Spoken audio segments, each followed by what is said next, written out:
Radio Educación. Desde la Ciudad de México.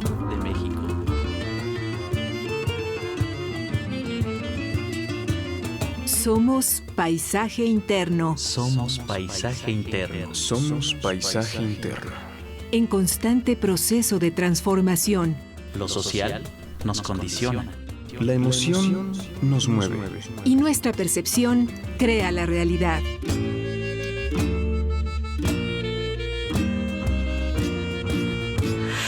¿Qué odio nos empobrece? ¿Qué prejuicio alimenta lo que odiamos? Mardonio Carballo.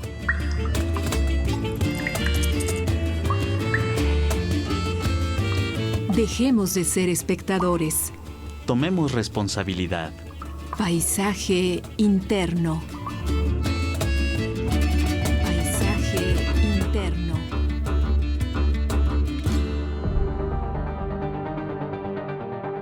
¿Cuál será el futuro de la educación en un contexto de pandemias intermitentes? ¿Escuelas con aprendizaje semipresencial? ¿Calendarios escolares con días de trabajo en casa y otros en la escuela? ¿Evaluaciones a partir de logros académicos en lugar de objetivos establecidos desde las oficinas de los burócratas del sector?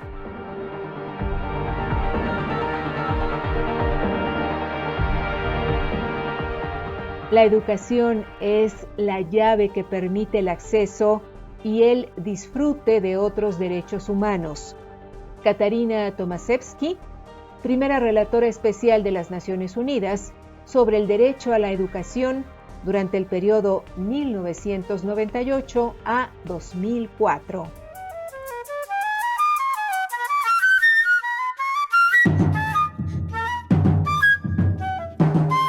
Radio Educación transmite a través de sus frecuencias 1060 de amplitud modulada, 96.5 de frecuencia modulada y www.radioeducacion.edu.mx. Nuestros números de contacto: vía telefónica 55 41 55 1060. Vía WhatsApp 55 12 33 29 15. Paisaje interno para el mundo. Usted que nos sintoniza, ¿ha considerado ante qué retos coloca a estudiantes, profesionales de la educación, madres y padres de familia, la enseñanza en línea y o a distancia? Le invitamos a ser parte de esta emisión grabada de Somos Paisaje Interno, en la cual la música juega un papel esencial. Las canciones nos persiguen, van lado a lado contando nuestra historia.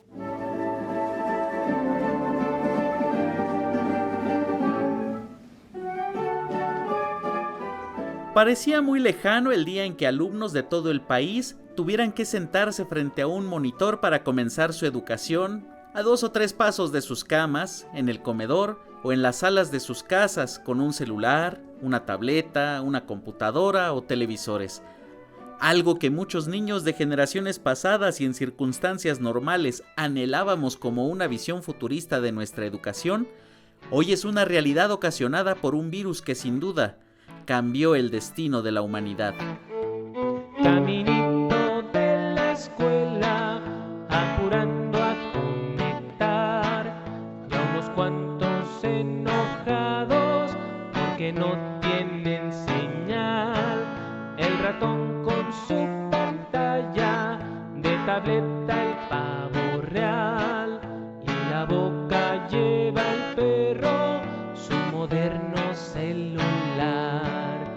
5 gatitas muy bien bañadas, alzando los pies, usan el módem entusiasmadas en su primera vez.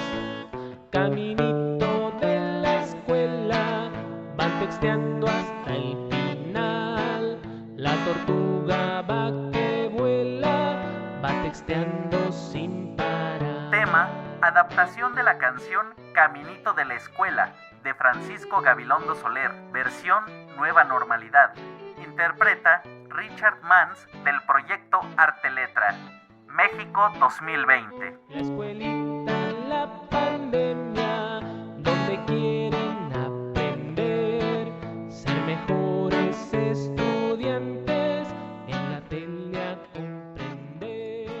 La educación en tiempos de pandemia, somos Paisaje Interno, en Radio Educación para el Mundo. Nuestro invitado es Juan Martín Pérez García, director ejecutivo de la Red por los Derechos de la Infancia en México, REDIM. Juan Martín, bienvenido. Muy buenas tardes, Leti. Muchísimas gracias por esta invitación y la oportunidad de dialogar sobre además este tema desafiante antes y ahora durante la pandemia. Sin duda. Y si te parece, empecemos contextualizando la importancia de la educación. ¿Por qué se le considera un derecho llave y qué significa esto? Mira, yo creo que hay que partir de que cuando surge esta noción en el mundo occidental de educar, que ya venía, por supuesto, de cientos de años, está en perspectiva de claramente ahora como un derecho de poder decidir sobre tu vida, sobre tu proyecto de futuro. Y en esta perspectiva, cuando hablamos del derecho, son las obligaciones que tienen los estados, los gobiernos, las instituciones de acompañar este acceso a la educación para que se traduzca en el bienestar de la persona a través de su proyecto de futuro. Esto esencialmente significa cuando somos pequeños y pequeñas, cuando nos imaginamos ser bomberos, médicos, cineastas o ahora incluso hasta youtubers, cruza eso con educación. Y esta educación, más allá de las escuelas, que es un medio, es el acceso a esta información y por eso es tan importante como lo destacas como un derecho llave, porque la educación nos permite acceder y gozar de otros derechos. El derecho a la participación, a la salud, pues obviamente a estar protegidos de una vida libre de violencia, a no sufrir injerencias arbitrarias en nuestra vida, poder expresarnos, a tomar decisiones, a organizarnos. Entonces, la educación es una gran oportunidad, además mostrada con cientos y miles de años, para que lo que somos como sociedades, como seres humanos, como personas que tenemos una perspectiva de futuro y de vida, pues la podamos gozar de mejor forma. ¿Qué temas les parece a ustedes que ha puesto al descubierto la COVID-19 sobre las fortalezas y debilidades de nuestro sistema educativo ahora que se hizo esta emigración del mundo presencial al mundo virtual? Pues mira, yo creo que hay varios temas que para nosotros ha sido central destacar en la narrativa, y es que la pandemia vino a profundizar en sentido positivo y en sentido negativo lo que ya teníamos antes. ¿Qué me refiero en sentido negativo? Las exclusiones y desigualdades. Somos un país profundamente desigual, el 49% de las familias viven en pobreza y la pandemia nos ha mostrado que exactamente esta proporción de población, la mitad de la población, no tiene una computadora en casa, no tiene conexión wifi en casa y esto marca pues en el acceso a la educación una brecha digital que se traduce en lo que ya sociólogas y sociólogos definen como inforricos e infopobres. Entonces, esto que estaba antes de la pandemia ahora ha quedado claramente en evidencia. Pero también cosas muy positivas. Por ejemplo, la existencia del Internet y particularmente que niños, niñas y adolescentes estuvieran ya conectados y que 8 de cada 10 tuvieran pues interacción a través de dispositivos móviles, pero además de que sus lenguajes, sus narrativas y ellos y ellas convertidos en generadores de contenido ya estaban, y ahora en la pandemia nos dieron la gran lección. Esos dispositivos criminalizados, el Internet visto como totalmente negativo en algunas miradas adultas, nos mostró que fueron ellos y ellas los que ayudaron a papás, a mamás, a personas adultas a el teletrabajo, a configurar dispositivos, y esos dispositivos perseguidos en las escuelas fueron los que salvaron el sistema educativo para mantener comunicación. Los maestros que pues desde el mundo adulto son y eran los que sabían, ahora tuvieron que recurrir a sus alumnos para poder manejar las plataformas, dejarse guiar por ellos y por ellas. Entonces creo que en ambos sentidos, y solo hablando de negativo y positivo, pero hay muchos matices en medio, la pandemia nos ha mostrado grandes brechas de desigualdad, de exclusión, pero también un gran potencial para entender cómo suele funcionar el mundo digital. Es mucho mejor cuando lo haces desde lo horizontal, desde la diversidad y el intercambio de saberes. Así es que tenemos enfrente una crisis de educación, pero al mismo tiempo la oportunidad de convertir esta crisis en una lógica distinta, para lo cual hemos llamado ya hace tiempo a un gran diálogo donde la centralidad de la voz esté en niñas, niños y adolescentes, que son los que ahora mismo gozan o sufren el sistema educativo en este modelo que se está definiendo ahora en el sistema mexicano, pues para la mirada de muchas y muchos de nosotros que nos dedicamos a este tema de los derechos de niños y niñas y adolescentes, pues es un gran retroceso. Y por eso la urgencia de colocarlos a ellos y a ellas en la centralidad, para que no sea el mundo adulto, no sean los intereses adultos o incluso las visiones políticas los que definan el derecho o la violación al derecho a la educación. Hablando de las desventajas, te hemos escuchado decir que con este confinamiento tendremos afectaciones en la talla y en el peso de las infancias. ¿De qué magnitud prevén ustedes que podrían llegar a ser estas afectaciones y qué consecuencias a la salud podría tener para las presentes generaciones? Mira, es importante destacar que el impacto que tiene la pandemia de COVID-19 en los derechos de la infancia en México son profundas. Hay un informe que está disponible en Internet con este nombre, El impacto de la pandemia de COVID-19 en los derechos de la infancia en México, que muestra un poco el efecto dominó que va a tener y está teniendo. El confinamiento, que significó cierre de escuelas, que significó también desempleo o despidos masivos, que ha significado problemas de salud mental, altos niveles de ansiedad, se han detonado depresiones y otro tipo de padecimientos, pero también ha significado que niños y niñas queden paradójicamente en casa, acompañados con el mundo adulto, pero bastante invisibles y abandonados. Entonces, todo esto está teniendo un impacto profundo que va a traducirse en esto que ya comentabas, porque la evidencia científica nos da cuenta que el desarrollo metabólico y cognitivo de niños y niñas está directamente vinculado al movimiento físico, a la interacción social y a claramente ellos ser protagonistas y transformadores de su entorno, lo cual en el confinamiento se está viendo afectado. Por eso es que ya se adelanta afectaciones en la nutrición, un incremento de obesidad y enfermedades crónico-degenerativas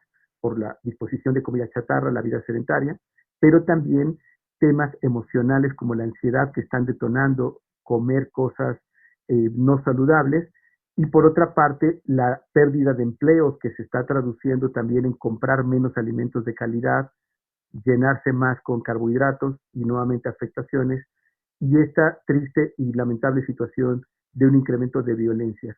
Entonces, este escenario es muy complicado y por el cual es muy difícil pensar que niños y niñas en confinamiento puedan aprender o tener el derecho a aprender a través de la televisión, que es un retroceso de 40 años, pero también al mismo tiempo de no escucharles y de no saber qué están sintiendo, viviendo y cómo de alguna manera podríamos hacerlo mejor en el escenario tan incierto, con estados frágiles, con teletrabajo en muchas ocasiones o la necesidad de salir al espacio público y regresar a los trabajos para poder alimentarse sin la posibilidad de tener conciliación con el mundo escolar. Entonces, estamos literalmente en un escenario que en Naciones Unidas ha definido incluso como una crisis generacional.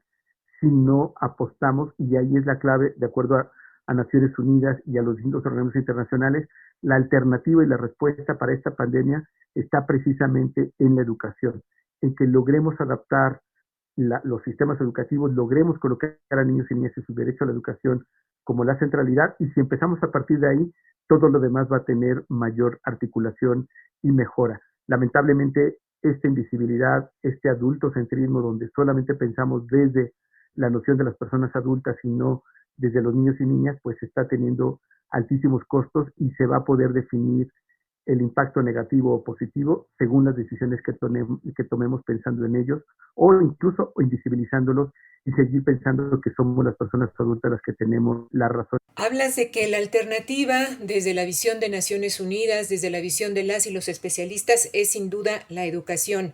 Pero ¿de qué factores depende que las y los estudiantes aprendan más o aprendan menos en este momento de educación a distancia? ¿De qué depende que vivan o no de forma gozosa el proceso de aprendizaje? Mira, yo creo que hay un primer reconocimiento que ha llamado la atención UNESCO, la Oficina de Naciones Unidas para la Educación, y es reconocer explícitamente que el confinamiento y la pandemia se acompaña de una crisis educativa.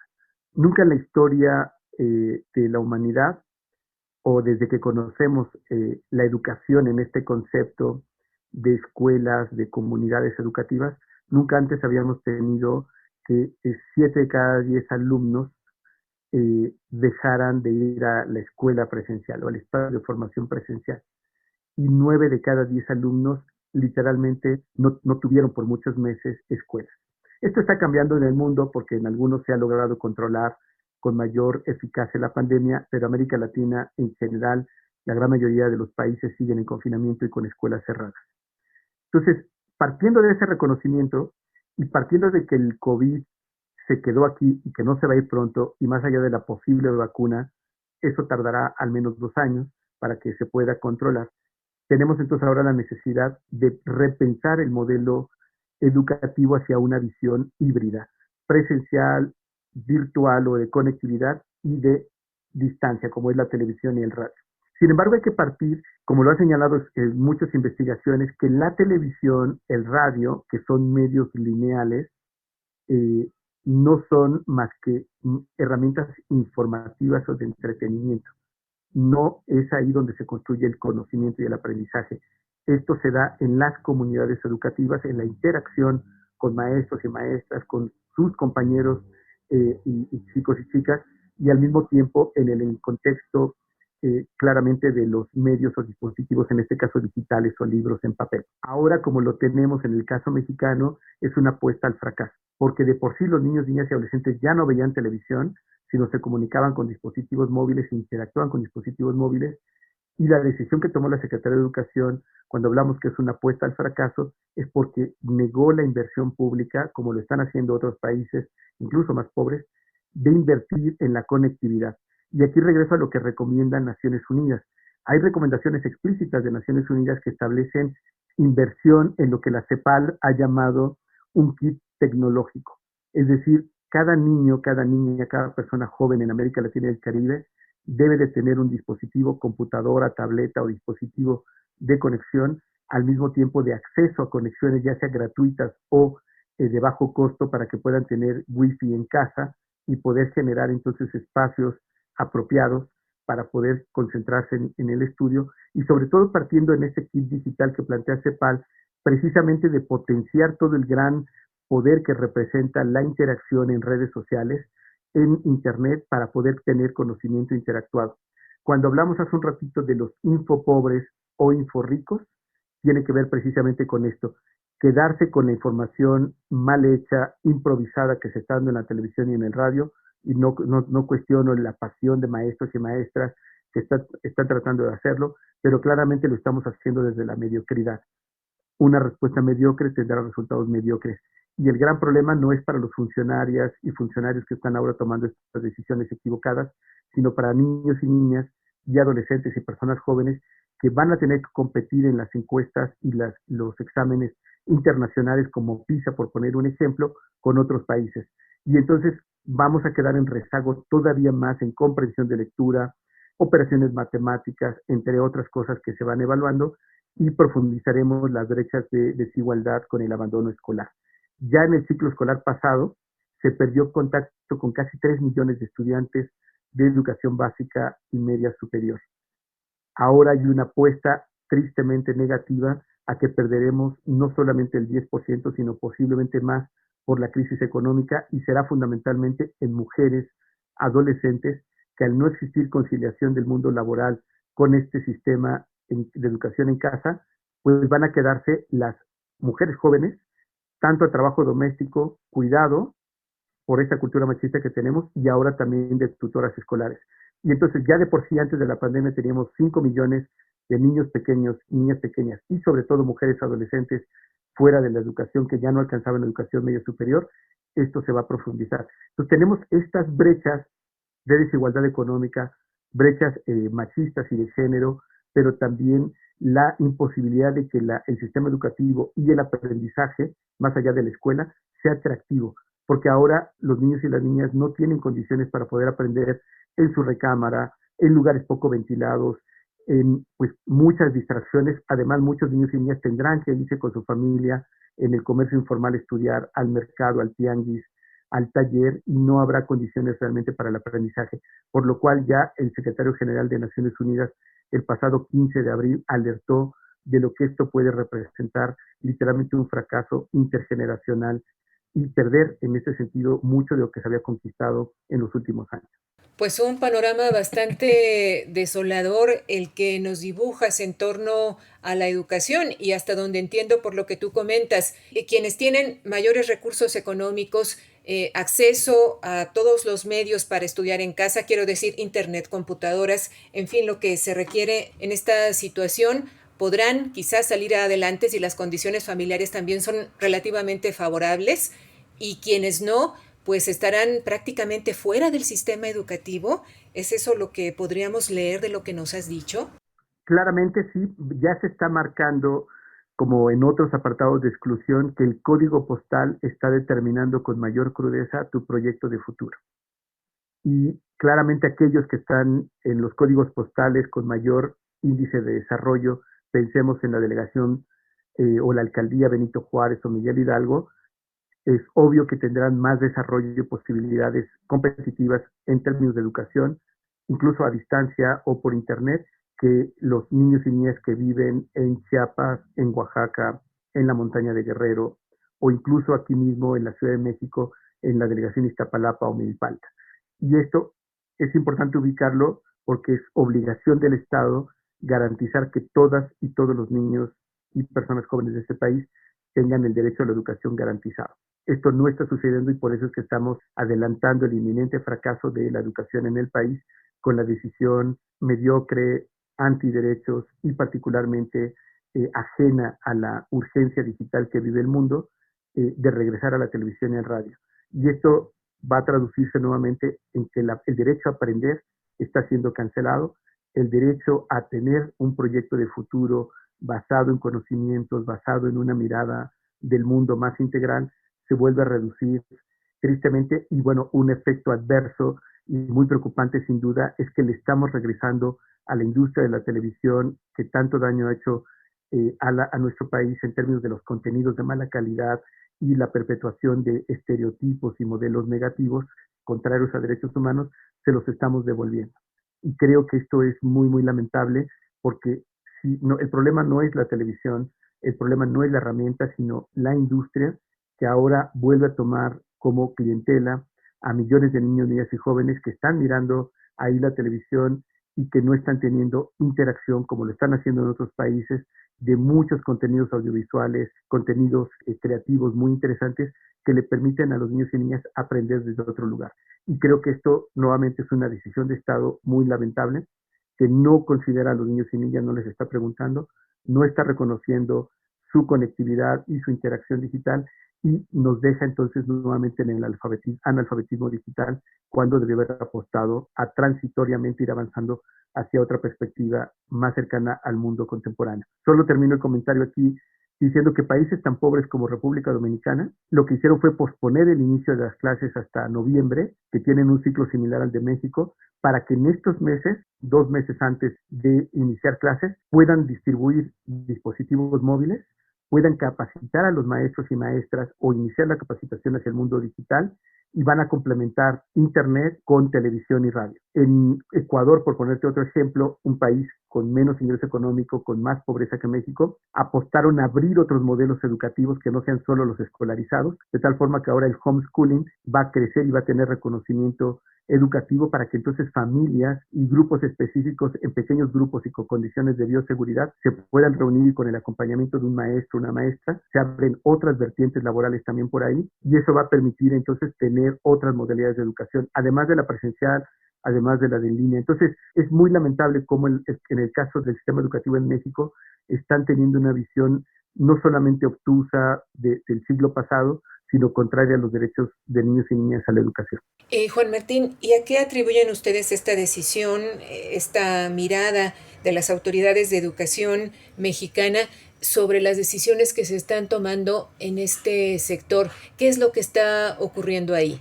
Pues mira, yo creo que hay muchas respuestas, no creo que tenga únicas, pero claramente es la invisibilidad de los niños y niñas. O sea, los niños y niñas no son una prioridad para este gobierno federal y los gobiernos estatales. En muchas cosas porque no votan, porque en este falso argumento de la austeridad que todos compartimos, no podemos tirar dinero y mucho menos permitirlo en corrupción, pero digo que es un falso discurso de la austeridad porque se está recortando dinero en temas tan sensibles como la educación y la salud con el gran daño que está teniendo en la vida de niños y niñas y sus familias, para invertir y tirar el dinero en obras que no tienen perspectiva. Como Dos Bocas, con una refinería que ahora mismo pues está fuera de sentido, fuera del futuro, cuando hay que apostar a otro tipo de energías limpias y no contaminantes, cuando tenemos que invertir el dinero en la educación y salud y no estar sembrando árboles ahorita que no hay condiciones para garantizar que sobrevivan, por ponerte ejemplos.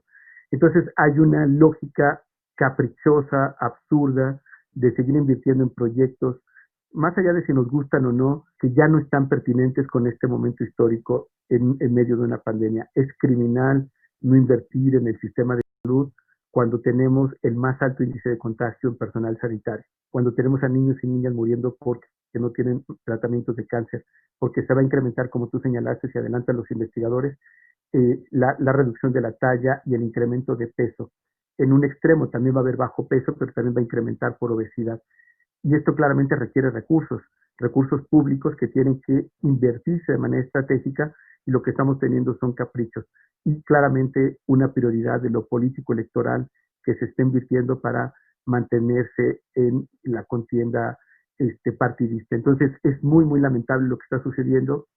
Lamentablemente no tenemos a una sociedad mexicana informada. Estamos en la era plena de la posverdad, donde expresamente y cínicamente se miente en los medios de comunicación, en los canales oficiales, y esto pues no genera ni conciencia ni ciudadanía. Por eso es que agradezco muchísimo que estés tocando el tema y que tengamos la oportunidad de invitarle al público, literalmente, que se informe y a que piensen en sus hijos y sus hijas.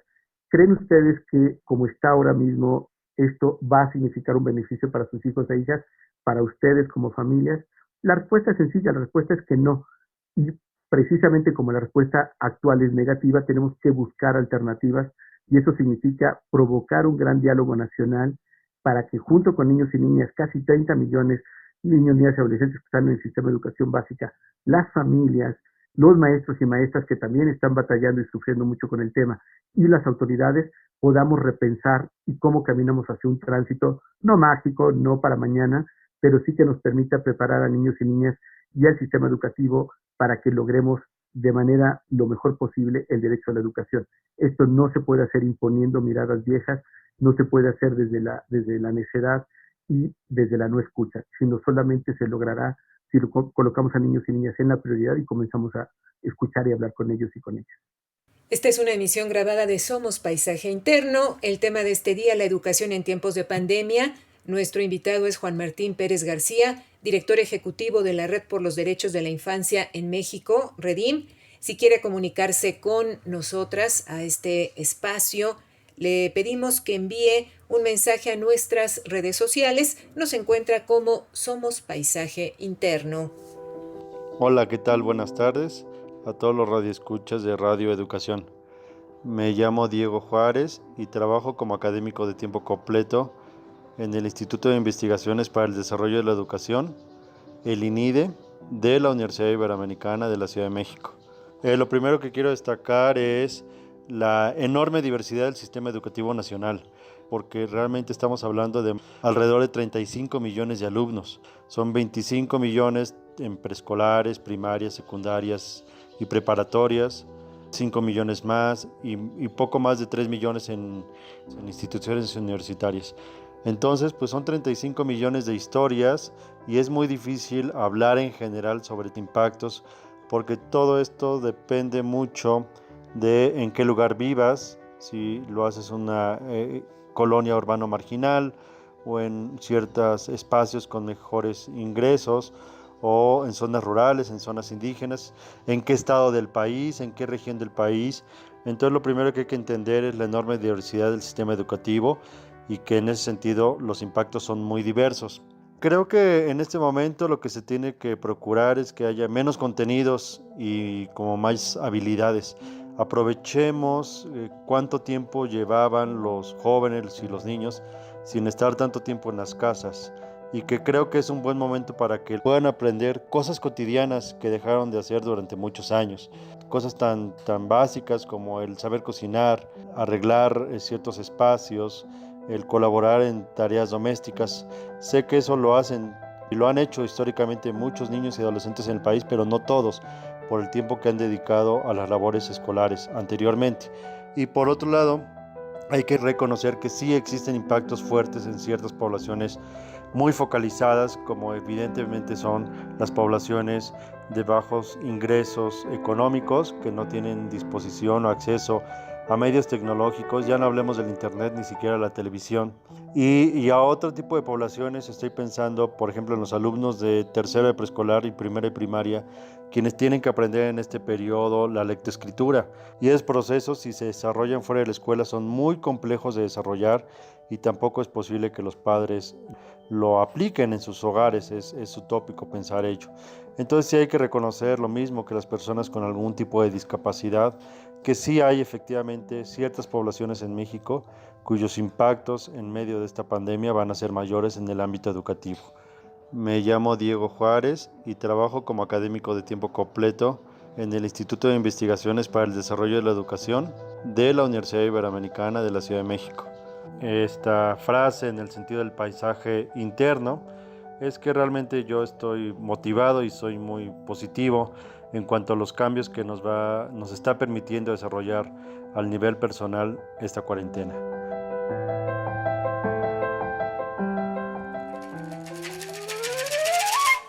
Tu participación enriquece nuestra experiencia.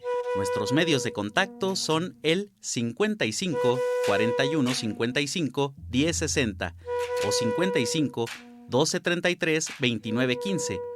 A través de nuestras redes sociales estamos en Paisaje Interno y en Radio Educación. Y continuamos en esta entrevista grabada, La educación en tiempos de pandemia. Nuestro invitado es Juan Martín Pérez García, director ejecutivo de la Red por los Derechos de la Infancia en México, REDIM. Juan Martín, hacías un llamado, una invitación a nuestras audiencias a que se informen en materia, en cuestiones educativas. En época de la posverdad que también mencionabas, ¿a dónde podemos informarnos de una manera lo más objetiva y cierta posible? Mira, yo creo que cuando hablamos de posverdad, para el público lo tendrá presente, nos estamos refiriendo a estas narrativas que niegan la realidad y que tratan de colocar desde un mundo ideal, desde una noción ideal, bastante en ocasiones polarizada de buenos y malos. Y creo que aquí la clave está en tres cosas desde mi punto de vista. Datos, organismos internacionales de derechos humanos y la voz de quienes están viviendo o sufriendo, en este caso, el derecho a la educación, que son niños, niñas, adolescentes y personas jóvenes. Entonces, les animo a que visiten, por ejemplo, los sitios de UNESCO, de UNICEF y de organizaciones sociales como REDIM o Tejiendo Redes de Infancia, donde tenemos información verificada, información oficial, también, por supuesto, de los gobiernos, que permite tener como elementos para tomar una decisión. Y cuando hablo de los datos, esto es súper importante. No los datos que vienen en una nota de periódico necesariamente, sino irnos a la fuente y que nos permita entonces poder entender cuando hablamos de exclusiones, lo que significa 5 millones de niños, niñas y adolescentes fuera de la escuela y que esto posiblemente se duplique. Nosotros calculamos de manera muy conservadora que en esta pandemia y en lo que viene vamos a perder otros 5 millones de niños, niñas y adolescentes por las formas en las que está tomando las decisiones. Esto nos significaría llegar a 7 o 10 millones de niños y niñas fuera de la escuela y esto los condena a trabajos precarios, a heredar la pobreza, en el caso de mujeres jóvenes, embarazos tempranos o uniones tempranas, y para los varones adolescentes, mucho riesgo de incorporarse al trabajo informal o incluso ser víctimas de reclutamiento por parte de grupos criminales. La mejor forma de proteger a niños y niñas es en las escuelas, en las comunidades educativas, en la participación, y esto no se está haciendo ahora, y por eso un poco la alarma y el llamado. Y otro elemento sin duda central cuando hablo de escucharles es literal, con sentido auténtico de escucha, sentarse a ver cómo lo están viviendo nuestros hijos e hijas, nuestras sobrinas, nuestros vecinos, y además si podemos ser partícipes de cómo facilitamos. Yo estoy emocionado de la respuesta solidaria siempre que tenemos en estos países, en América Latina, están mirándose, de poner a disposición el Internet para los estudiantes. Hay muchos letreros que ya comenzamos a ver en las papelerías, en las colonias, en las casas que dicen aquí en este garage o en esta casa hay conectividad gratuita para los niños que van a estudiar. Ese tipo de pequeñas acciones ciudadanas que hay que hacerlas, por supuesto, en condiciones de protección para niños y niñas, pero pueden ayudar precisamente a que les escuchemos.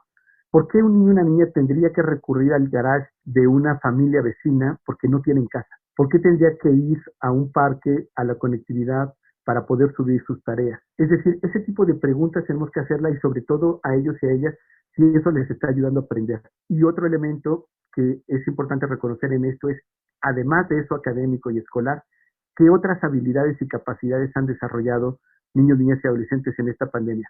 Yo adelanto la primera, y es ser demasiado corteses y pacientes con el mundo adulto.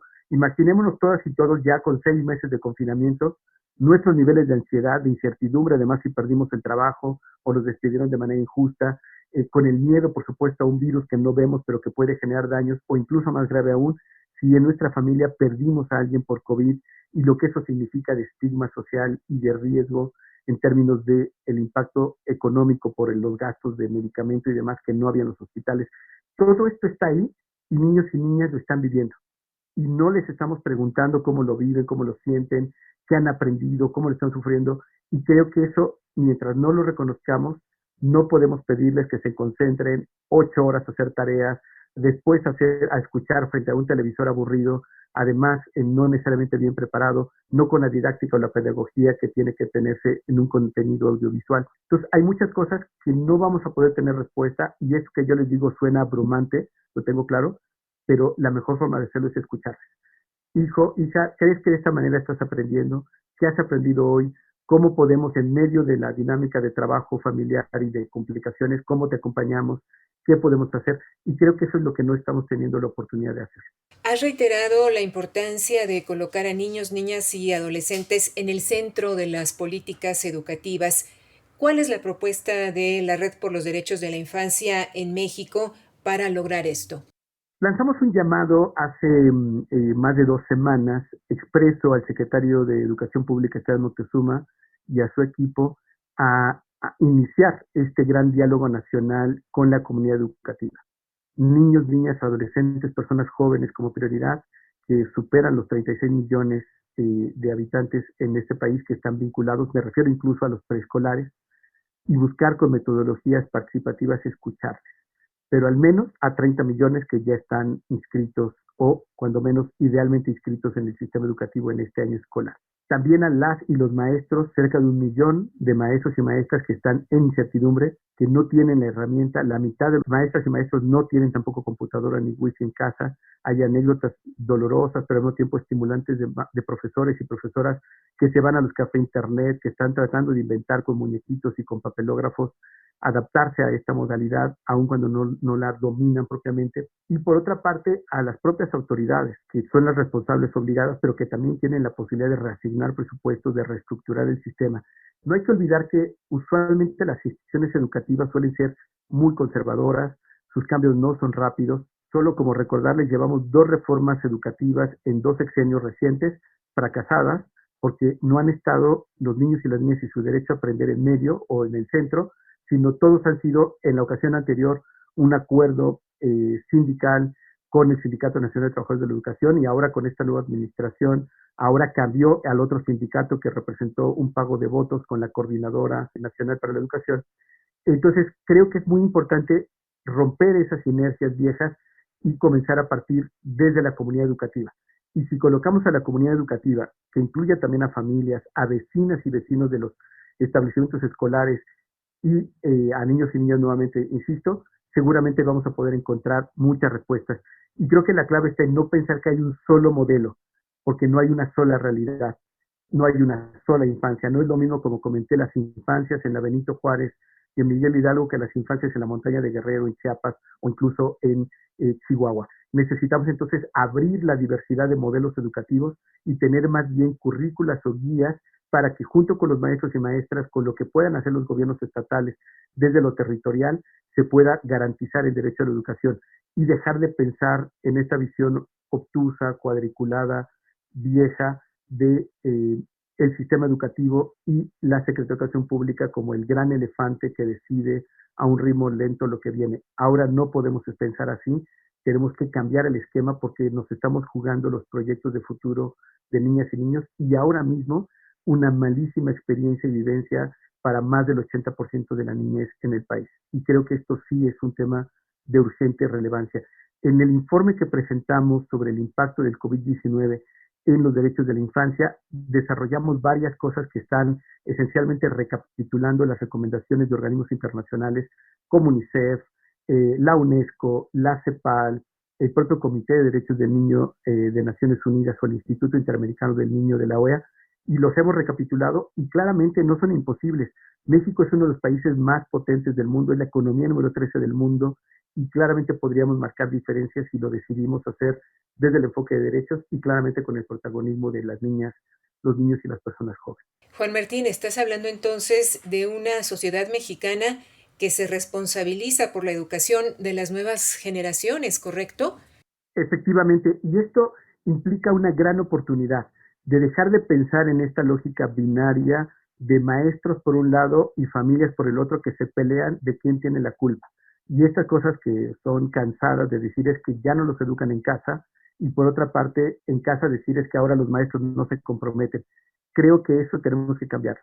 Y tenemos que recordar que es el Estado mexicano y sus autoridades educativas, las obligadas, las que tienen el presupuesto, las que tienen la posibilidad de ajustar la currícula, para que junto con las familias que ahora tienen la posibilidad de dimensionar el gran trabajo que representa la docencia, pero al mismo tiempo los docentes adaptarse a la nueva realidad que llegó para quedarse y que por al menos por los 2 próximos años estará tan así marcada y presente como ahora. Y creo que todas y todos podemos sacudirnos el polvo del pasado, el polvo del adultocentrismo, el polvo de esta visión vieja y obtusa de un elefante llamado Secretaría de Educación Pública para hacer una ruptura y comenzar a hacerlo como lo están haciendo otros países del mundo, siguiendo los aprendizajes. La mejor forma es hacerlo desde la niñez y las personas jóvenes, desde el territorio, en los municipios, alcaldías, desde una visión interactiva como es el mundo de Internet, además como derecho humano, y claramente de la reorganización de los sistemas educativos. Es una gran oportunidad y creo que estas autoridades podrían pasar a la historia si lo hicieran, o pasarán a la historia como aquellas que empeñaron el futuro de 30 millones de niños y niñas regresándolos al pasado. En la primera parte de la entrevista ya nos hablabas de lo que se prevé a futuro, de lo que los epidemiólogos prevén a futuro, que son situaciones de confinamiento que irán y vendrán. Esto implica hablar también de pandemias intermitentes, como han mencionado pensadores de la talla de Boaventura de Sousa. En este contexto, ¿cómo ven ustedes el futuro de la educación?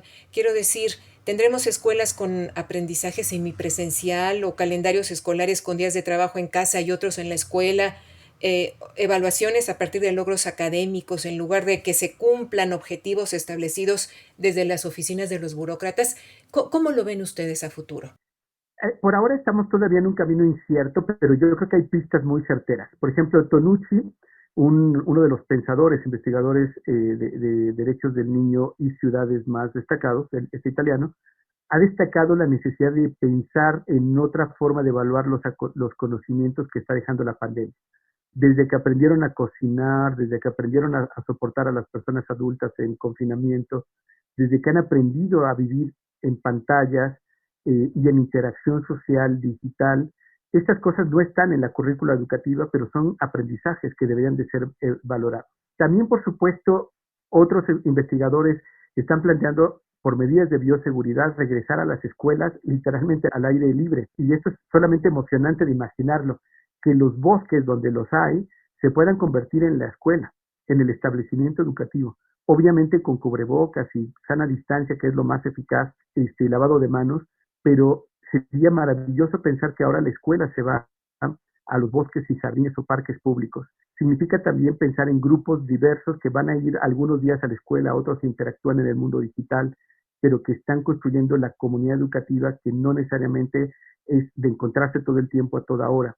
También es cómo podemos convertir esta crisis de salud como una oportunidad para aprender no solamente sobre el higiene, las bacterias y demás y los virus, sino también en la importancia de cuidar la alimentación, el peso y de cómo nuestro sistema de defensas puede representar una diferencia no solo en nosotros, sino también en las personas que queremos.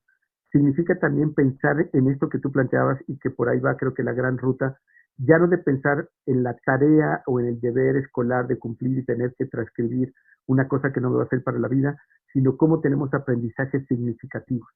Y esto nos va a llevar a evaluar también no el código postal y la pobreza del niño que no logró mandar la tarea por internet porque no tiene plan de datos o no hay internet gratuito cerca de su casa, sino cómo evaluamos desde su propio aprendizaje de vida y cómo podemos adaptar a aquellos niños y niñas en las comunidades rurales alejadas comparados con los grandes urbes.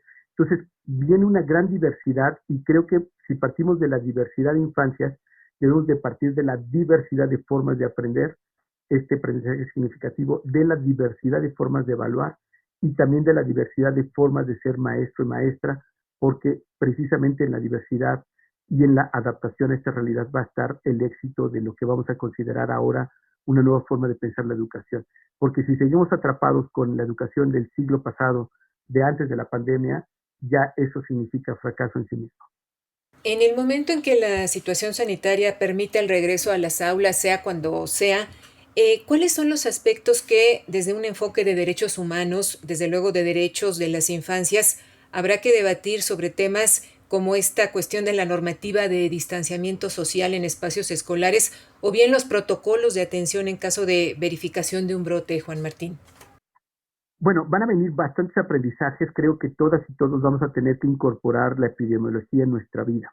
No para volvernos opinadores de epidemiología, que esto, digo, más allá de nuestra libre expresión, no se trata de sentir que somos expertos por haber visto 3 videos en YouTube o leído 4 notas. O sea, necesitamos incorporar la epidemiología en nuestra vida como elementos de la nueva socialización, de las nuevas formas de aprendizaje y también como una habilidad adquirida. Esto creo que se va a quedar por mucho tiempo y no es malo. El lavado de manos, el reconocer que nuestro cuerpo puede contaminar a otros y por eso la importancia no solo de cuidarnos, sino de cuidar a los otros con el cubrebocas o incluso la sana distancia, que esto no significa dejar de abrazar o incluso de interactuar, pero lo haremos con otras medidas de seguridad y protección. Entonces creo que esto va a estar ahí por un buen rato, pero sobre todo creo que aquí habrá un sentido muy importante, entender lo que en República Dominicana me gusta, han definido como la covidianidad.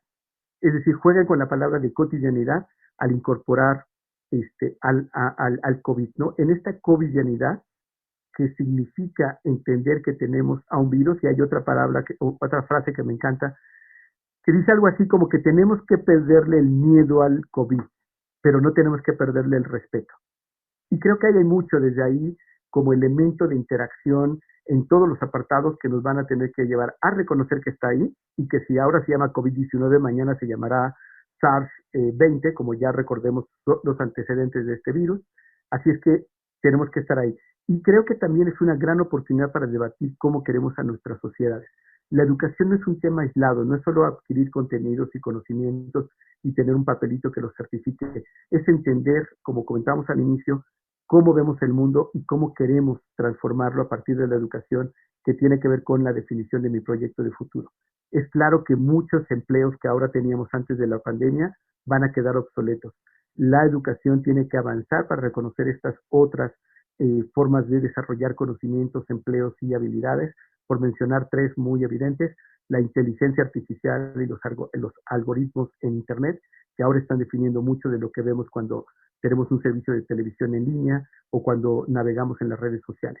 O, por ejemplo, los temas claramente sanitarios y de bioseguridad, que es otra fuente de empleos y de generación de conocimiento muy importante, y otra sin duda que tiene que ver con el desarrollo de la ciudadanía digital y la economía o el comercio digital. Entonces ya hay muchos empleos que ahora se van a desarrollar con mayor fuerza, que ya estaban antes quizás dibujados, pero que ahora vienen y que la educación será sin duda una oportunidad para debatirlos, repensarlos y no seguir imaginando en estas visiones tradicionales que antes no teníamos. Entonces, yo veo que una gran oportunidad, sin duda, de verdad es muy grave lo que está pasando y puede profundizarse la brecha entre inforricos e infopobres y entre los que sí logran terminar la universidad y los que no van a poder hacerlo, entre aquellos que sí van a poder interactuar con dispositivos de última generación en interacción digital y aquellos que no van a tener más que las fotocopias que puedan conseguir. Entonces, creo que ahí nuevamente la obligación del Estado, en este caso mexicano, es de, como lo ha señalado UNESCO, priorizar a los que están más excluidos, reconocer esta reconversión de sistema educativo, escuchar a niños, niñas y adolescentes y a la comunidad educativa y adaptarnos al nuevo escenario que también serán nuevos empleos y nuevos desarrollos económicos. Sin duda. ¿Cómo te seguimos en redes, Juan Martín Pérez García? ¿Cómo seguimos a la Red por los Derechos de la Infancia en México? Muchísimas gracias, Ana Leticia, por este espacio de escucha y de conversación con el público que te acompaña. Les animo a que nos busquen en cualquier navegador como Redim o Red por los Derechos de la Infancia en México. Nuestro sitio es derechosinfancia.org.mx. En Twitter o en Facebook nos encuentran como @derechoinfancia. Y en mi caso, @JuanMartínMX, en cualquier red social, así, @JuanMartínMX. Y bueno, pues profundamente agradecido por esta oportunidad de conversar contigo y con tu público, Ana Leticia. Al contrario, muchas gracias y ojalá que, como tú lo señalaste, terminemos haciendo de este momento que ha sido tan complicado una oportunidad, sacando lo mejor de él y no en una situación que al paso de los años lamentemos, Juan Martín. Esperemos que no, y creo que como ya lo han hecho ahora los niños, niñas y adolescentes que salvaron el sistema educativo con sus dispositivos en esta urgencia de continuar en medio de la pandemia, confío que también ellos y ellas logren tomar un rol importante en esta definición y evitemos lo que ya tristemente se anuncia como un inminente fracaso generacional. Pues agradecemos mucho a nuestro invitado, a Juan Martín Pérez García, director ejecutivo de la Red por los Derechos de la Infancia en México, Redim, su presencia en este espacio y nos despedimos. Buenas tardes. Se iluminó la pantalla y una voz dijo: La lección de aritmética de hoy tratará de la suma de fracciones propias. Por favor, coloque los deberes señalados ayer en la ranura correspondiente. Es un fragmento del cuento ¿Cómo se divertían?, de Isaac Asimov, en el que Margie, la protagonista, a pesar de no haber vivido la época en la que existían las escuelas, al leer un libro sobre el tema, despertó en ella una gran nostalgia de aprender en conjunto con más niñas y niños de su edad. Acércate a esta lectura en estos tiempos de aislamiento y revaloremos las aulas de clases. Poco más de 30 ensayos académicos de investigadoras e investigadores del Instituto de Investigaciones sobre la Universidad y la Educación de la UNAM conforman el libro Educación y Pandemia. Un esfuerzo colectivo que tiene como objetivo abonar a la reflexión en torno a los efectos y problemas ocasionados por la emergencia sanitaria en el campo educativo. Lo encuentras en línea de manera gratuita. En la parte final de este programa, vamos a darnos un momento para escuchar nuestro paisaje interno.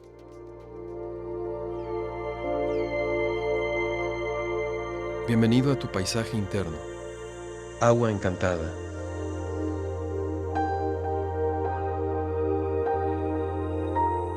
En tu vida cotidiana, también puedes aprovechar las cualidades que tiene tu imaginación para poder crear. ¿Sabías que de todos modos estamos creando, recreando y viviendo estados emocionales? Cada vez que imaginamos que nos irá bien o mal, estamos haciéndonos sentir de un determinado modo. Cada vez que imaginamos que algo va a suceder, nuestro estado emocional, pensamientos y emociones también cambian. Para tu cerebro, lo que vives y lo que imaginas es una experiencia global donde sientes, vives, percibes.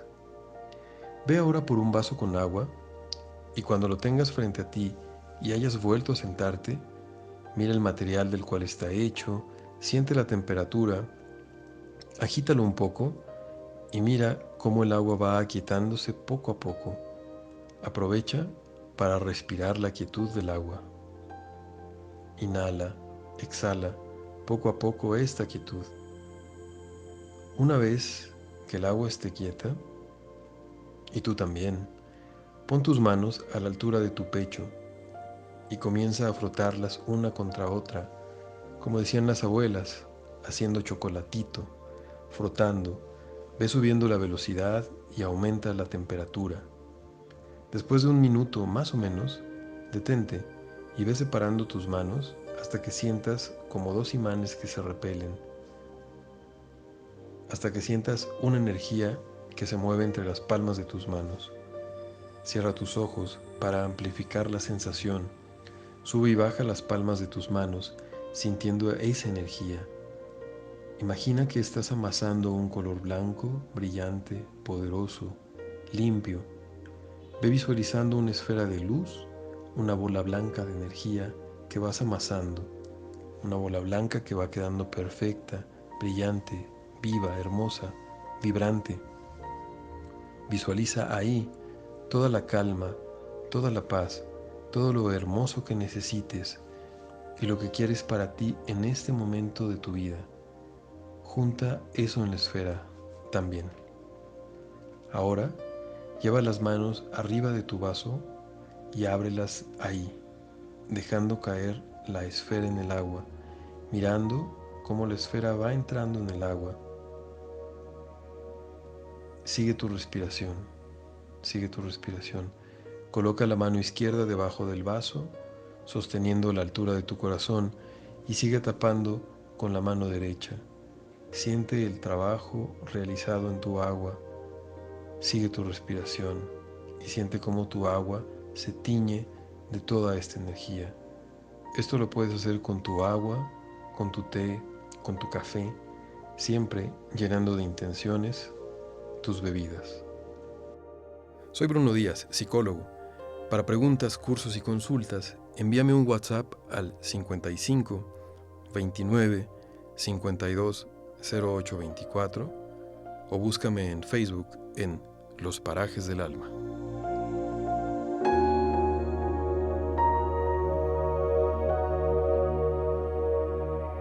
Participamos en este programa nuestros entrevistados: Juan Martín Pérez García, director ejecutivo de la Red por los Derechos de la Infancia en México, REDIM, y el doctor Diego Juárez, el psicólogo Bruno Díaz y el equipo de producción de esta serie: Marlene Reyes, Daniel García, Guillermo Lagarda, Eliud Hernández, Edith Díaz, Ana Leticia Vargas y en la producción Guadalupe Sánchez López. Hasta la semana entrante y, por favor, destinemos un tiempo a cultivar nuestro paisaje interno. Paisaje interno. Construyendo redes. Transmitimos desde la Ciudad de México por las frecuencias de Radio Educación para el Mundo. Transmitimos para el mundo.